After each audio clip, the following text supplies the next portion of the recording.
This is KOLO News Now, midday.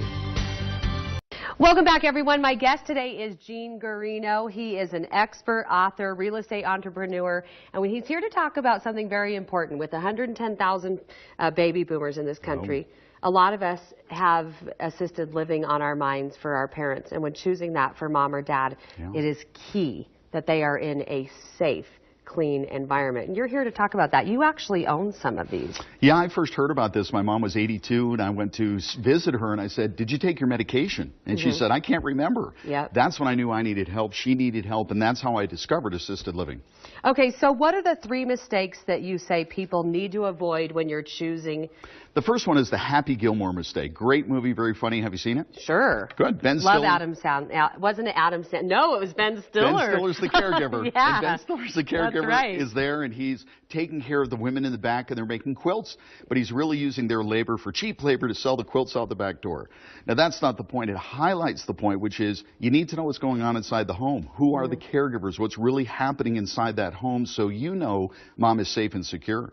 What about stopping by unexpectedly? I like that one. Absolutely. You know, that's part of the LIVE formula, which is you got to visit more than once. Don't just check it out once, but go there during the day, at night, on a weekend, and go unannounced. And this is before you're putting a loved one in there. Absolutely. Okay. And they should be okay with that. If you're wanting to check this out, aren't they okay with that? They should be. With my homes, that's exactly what we do. It's 24/7. You're welcome to come. We pretty much say 7 to 7, but we want you to come. We want you to see what's going on. It's really important that you're confident that mom is being taken care of.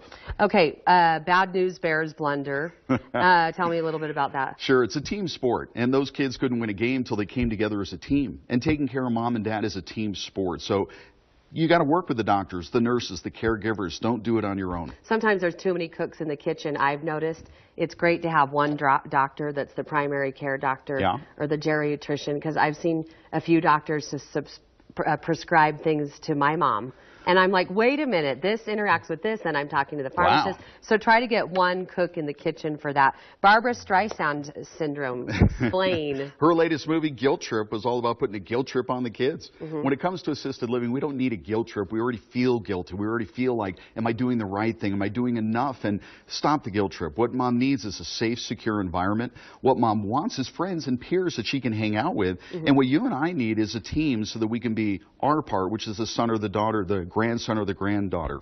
Okay, so your assisted facilities are actually smaller homes. This isn't a corporation, correct? Exactly. I own 4 homes that are converted into residential assisted living. And I've trained thousands of people across the country to do exactly the same. To own these homes and then run them in a manner that is more than acceptable for our parents. It's the reason why I started it. I couldn't find what I was looking for. I didn't want the big box facility for my mom. So the home environment is what we really wanted for her. So I created it myself, and now I've trained others to do it as well. Well, it's difficult because, you know, you hear in the media about some that they go into and they're living in deplorable conditions. I've seen some myself that I think are totally depressing. Oh, yes. So this is so important to keep these in mind.